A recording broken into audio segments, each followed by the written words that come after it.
어제 탄핵 심판 변론에서 윤석열 대통령은 다시 한번 탄핵의 배경으로, 계엄의 배경으로 야당의 적대적인 태도를 꼽았습니다.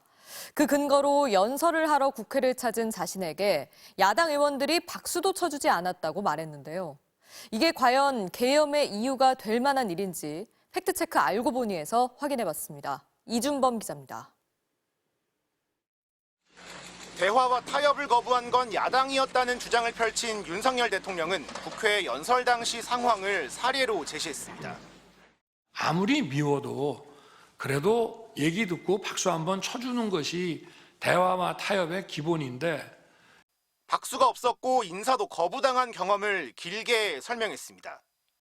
근데 전부 고개를 돌리고 있고 제가 끝나고 악수를 하니까 전부 거부하면서 그 문 쪽에 있는 일부만, 앞면이 있는 일부만 하고 대통령이 여러 차례 국회를 찾아가 본회의장에서 연설을 하는 건 노무현 전 대통령 시절부터 본격화됐습니다. 2003년 10월 예산안 시정연설에서 노 전 대통령은 의원 다수가 자리에 앉아있는 냉랭한 상태에서 입장했고 연설 중에는 한 번도 박수를 받지 못했습니다. 30여 분에 걸친 연설 도중 박수는 단 한 차례도 나오지 않았습니다. 이명박 전 대통령 역시 야당 의원들의 외면을 받으며 본회의장으로 들어와 연설 시작 3분 만에 피켓 시위를 벌이다 집단 퇴장하는 모습을 지켜봐야 했습니다.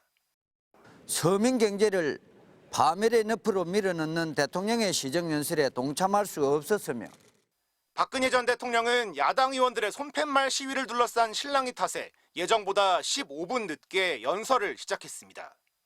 대통령께서 이리 오셔서 연설할 동안에 저는 이게 예의가 아니라고 생각을 합니다.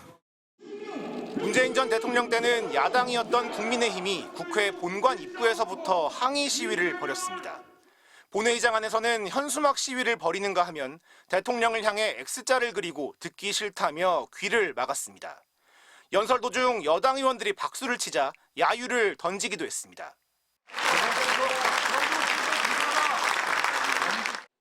이처럼 국회를 찾은 대통령을 야당이 냉랭하게 대한 건 지난 모든 정권에서 일관된 모습이었지만 그렇다고 연설을 거부하거나 계엄을 거론한 경우는 없었습니다. 노무현 전 대통령은 연설 도중 국민의힘 전신인 한나라당 의원이 반말로 잘했어라며 조롱하자 오히려 고맙다고 대꾸하기도 했습니다. 다시 확인해 보니까 30위권으로 평가된 자료도 많이 있었습니다.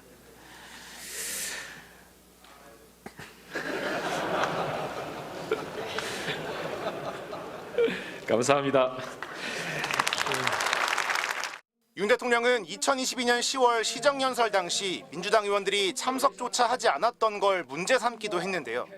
당시는 이른바 날리면 바이든 논란 한 달 뒤쯤으로 윤 대통령이 비속어를 쓴 대상은 미국이 아닌 우리 국회라고 주장해 야당의 반발을 불러오고도 사과는커녕 유감 표명조차 하지 않은 상황이었습니다.